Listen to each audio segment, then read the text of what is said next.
बेटगा के लोकायुक्त क्षेत्र के पूर्व प्रत्याशी एवं भांडेर विधायक आदरणीय श्री फूल सिंह बरैया जी कांग्रेस कमेटी जिलाध्यक्ष बड़े भाई रामशेष बघेल जी के साथ कलेक्टर साहब को ज्ञापन दिया। भिंड में 9वीं कक्षा की छात्रा के साथ हुई दलित की और निर्मल हत्या ने पूरे प्रदेश को झकझोर कर रख दिया है।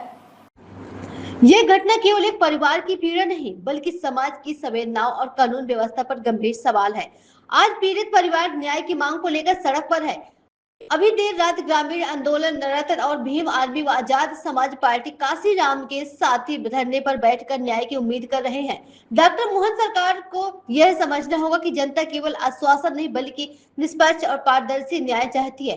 इस गंभीर मामले की न्यायिक जांच कर सच्चाई को सामने लाया जाए तथा दोषियों को कानून के अनुसार कठोरतम सजा सुनिश्चित की जाए। वंदे भारत से राजकुमार सिसोदिया की रिपोर्ट। आज आप कलेक्टर साहब से मिले, किस संबंध में? कलेक्टर साहब से जो मुलाकात हुई है उनको हमने संवैधानिक लाइन पर चर्चा की है। ये सारी की सारी लॉ एंड ऑर्डर की जिम्मेदारी डीएम की होती है और अगर डीएम ने जिम्मेदारी नहीं निभाई तो राज्य का माहौल, जिले का माहौल, देश का माहौल भी बिगड़ सकता है। रिस्पॉन्सिबल संविधान के प्रति डीएम है।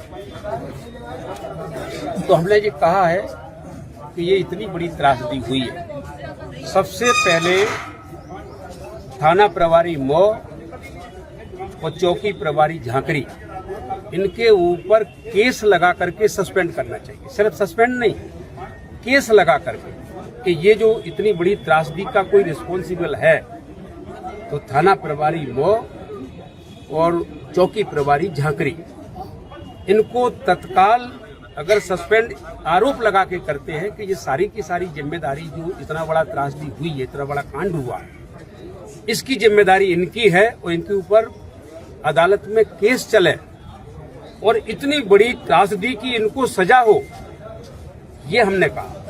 उन्होंने आश्वासन दिया है और पीड़ित परिवार को 10 बीघा जमीन और पीड़ित परिवार को 10 लाइसेंस और पीड़ित परिवार के घर के सामने 1-4 का गार्ड लंबे समय के लिए रहना चाहिए।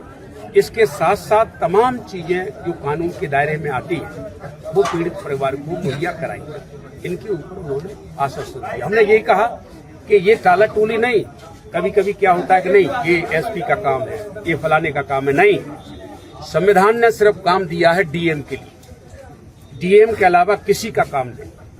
सभी डीएम के सहयोगी होते हैं जिले के अंदर और अगर कोई काम नहीं हुआ तो समझिए कि डीएम ने काम नहीं किया है और डीएम नहीं चाहते हैं, क्योंकि मुख्यमंत्री का डायरेक्ट प्रतिनिधि डीएम है, राज्यपाल का डायरेक्ट डीएम प्रतिनिधि है, राष्ट्रपति का डायरेक्ट प्रतिनिधि डीएम है।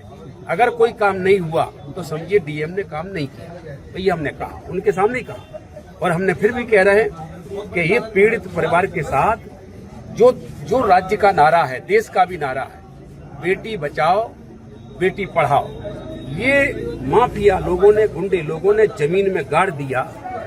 तो सीएम अगर पूछेंगे, पीएम पूछेंगे डीएम को कि वो नारे का क्या हुआ, इसका जिम्मेदार कौन है? इसका जिम्मेदार डीएम। तो ये हमने कहा, उनने आश्वासन दिया है कि ये हम इसको गंभीरता से देखते हैं। तो आश्वासन के साथ हम कुछ समय इंतजार करेंगे, बाद में फिर देखें। ठीक।